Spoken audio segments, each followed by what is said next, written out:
Capítulo 12. El cambio radical. En tanto un hombre prosiga con el error de creerse a sí mismo uno, único, individual, es evidente que el cambio radical será algo más que imposible. El hecho mismo de que el trabajo esotérico comience con la rigurosa observación de sí mismo nos está indicando una multiplicidad de factores psicológicos, yoes o elementos indeseables, que es urgente extirpar, erradicar de nuestro interior. Incuestionablemente, en modo alguno, sería posible eliminar errores desconocidos. Urge observar previamente aquello que queremos separar de nuestra psiquis. Este tipo de trabajo no es externo sino interno, y quienes piensan que cualquier manual de urbanidad o sistema ético externo y superficial les pueda llevar al éxito, estarán de hecho totalmente equivocados. El hecho concreto y definitivo de que el trabajo íntimo empiece con la atención concentrada en la observación plena de sí mismo es motivo más que suficiente como para demostrar que esto exige un esfuerzo personal muy particular de cada uno de nosotros. Hablando francamente y sin ambajes, aseveramos en forma enfática lo siguiente: ningún ser humano podría hacer este trabajo por nosotros. No es posible cambio alguno en nuestra psiquis sin la observación directa de todo ese conjunto de factores subjetivos que llevamos dentro. Dar por aceptada la multiplicidad de errores, descartando la necesidad de estudio y observación directa de los mismos, significa de hecho una evasiva o escapatoria, una huida de sí mismo, una forma de autoengaño. Solo a través del esfuerzo riguroso, de la observación juiciosa de sí mismo, sin escapatorias de ninguna especie, podremos evidenciar realmente que no somos uno, sino muchos. Admitir la pluralidad del yo y evidenciarla a través de la observación rigurosa son dos aspectos diferentes. Alguien puede aceptar la doctrina de los muchos yoes sin haberla jamás evidenciado. Esto último solo es posible auto-observándose cuidadosamente. Rehuir el trabajo de observación íntima, buscar evasivas, es signo inconfundible de degeneración.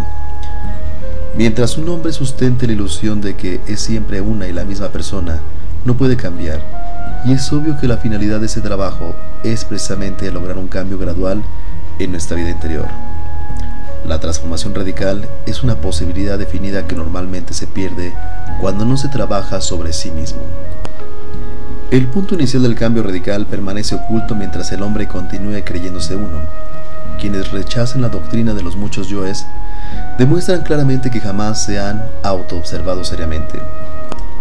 La severa observación de sí mismos, sin escapatorias de ninguna especie, nos permite verificar por sí mismos el crudo realismo de que no somos uno sino muchos.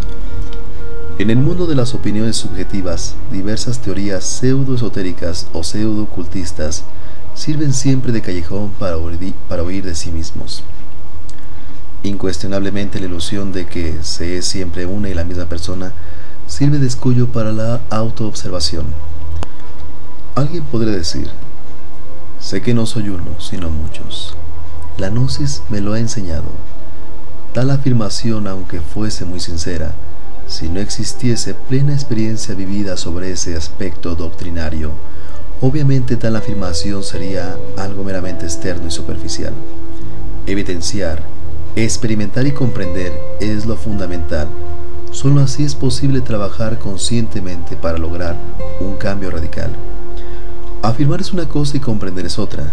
Cuando alguien dice comprendo que no soy uno sino muchos, si su comprensión es verdadera y no mera palabrería insustancial de charla ambigua, esto indica, señala, acusa plena verificación de la doctrina de los muchos yoes. Conocimiento y comprensión son diferentes. El primero de estos es de la mente, el segundo del corazón. El mero conocimiento de la doctrina de los muchos yoes de nada sirve. Desafortunadamente, por estos tiempos en que vivimos, el conocimiento ha ido mucho más allá de la comprensión, porque el pobre animal intelectual, equivocadamente llamado hombre, desenvolvió exclusivamente el lado del conocimiento, olvidando lamentablemente el correspondiente lado del ser. Conocer la doctrina de los muchos yoes y comprenderla es fundamental para todo cambio radical verdadero. Cuando un hombre comienza a observarse detenidamente a sí mismo desde el ángulo de que no es uno, sino muchos, obviamente ha iniciado el trabajo serio sobre su naturaleza interior. Capítulo 13. Observador y observado. Es muy claro y no resulta difícil comprender que cuando alguien empieza a observarse a sí mismo seriamente desde el punto de vista que no es uno, sino muchos, comienza realmente a trabajar sobre todo eso que carga dentro. Es óbice, obstáculo, tropiezo para el trabajo de autoobservación íntima los siguientes efectos psicológicos: mitomanía, delirio de grandeza, creerse un dios; egolatría, creencia en un yo permanente; adoración a cualquier especie de alter ego; paranoia, sabiondez; autosuficiencia, engreimiento; creerse infalible, orgullo místico; persona que no sabe ver el punto de vista ajeno.